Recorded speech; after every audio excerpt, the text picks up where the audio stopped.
ये लोग लाश पर राजनीति करने वाले लोग हैं। अब दुखद घटना है,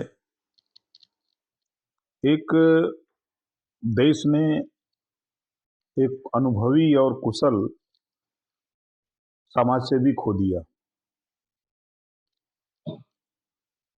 इस दुख की घड़ी में ईश्वर उनके परिवार को दुख सहने की क्षमता दे, ताकत दे, और हम सब लोग उनके परिवार को दुख की घड़ी में साथ खड़े हैं।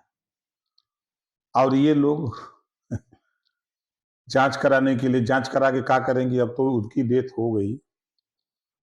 तो ये सब सिर्फ विरोध का स्वर जो होता है ना, वही सब सीखे हैं और कुछ नहीं। मंत्री जी, यूजीसी के नए नियम को लेकर समान वर्ग में काफी आक्रोश है, जबकि आपका आधार ही पिछड़ों का हक दिलाना, क्या कहना चाहेंगे सर? देखिए, यूजीसी में किसी का कोई अधिकार नहीं हनन हो रहा है। यूजीसी में सबको बराबरी का अधिकार दिया जा रहा था। अब जो लोग विरोध कर रहे हैं, अब इन लोगों के विषय में हम क्या कहें। कल तक जब मंदिर बनाने के ऐलान मोदी जी ने किया, योगी जी ने किया, तब तो ये भगवान थे। जो राम को लाए हम उन्हीं को ले आएंगे। जब ESW ले आए तब तो मोदी जी भगवान थे। सबको पढ़ाते हैं सनातन, जब हिंदू से सनातन पे ले आए, और आज वही सनातन की परिभाषा पढ़ाने वाले अब तेली पढ़ाने लगे मोदी जी को कि तेली हैं। आज मोदी जी का विरोध हो रहा है, इस नाते हो रहा है कि वो संविधान के दायरे में काम कर रहे हैं। संविधान सर्वोपरि है। इस नाते यूजीसी सबको समान अधिकार देने का कानून है। मजे की बात कि यूजीसी की जो कमेटी बनी थी उसमें 17 सामान्य वर्ग के लोग थे, तो 17 लोगों की राय भी तो ली गई थी। अब सुप्रीम कोर्ट ने जो रोक लगाई अगली तारीख सुनवाई तक के लिए, भाई अब सुप्रीम कोर्ट ने रोक लगाई है।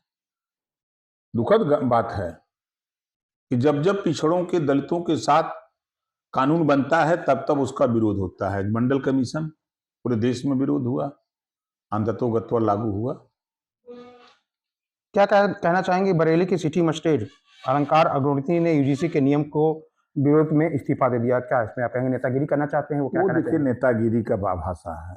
रिजाइन जो नौकरी करने वाले लोग जो रिजाइन देते हैं, रिजाइन की नियमावली है, या तो पारिवारिक कोई बात हो, परेशानी हो, या बीमारी का कोई कारण हो, और शंकराचार्य जी जो है वहां नहा नहीं रहे हैं, इस नाते हम रिजाइन दे रहे हैं, उनको ठेस पहुंच रही है। ये संविधान में व्यवस्था नहीं है रिजाइन देने का। ये व्यवस्था नहीं कि कोई आंदोलन हो रहा है तो उसको आधार मान के आप इस्तीफा दें, ये कोई नहीं है। इसी नाते उनके खिलाफ कार्रवाई हो रही है, इसी नाते उनका इस्तीफा स्वीकार नहीं हुआ है। शंकराचार्य बिना नहाए जो है अब वहां से कलब्बास से चले गए हैं, वहां उसके क्या कहना चाहेंगे आप? अरे रोज नहाते थे वहां महाराज, लोग देखते नहीं थे। बता, इतने दिन तक बिना नहिले कोई साधु रही? गंगा नहाने की बात हो रही, संगम पे नहाने की बात की कि वो डुबकी लगाने नहीं गए। अरे डुबकी देखिए, मन चंगा तो कठौती में गंगा।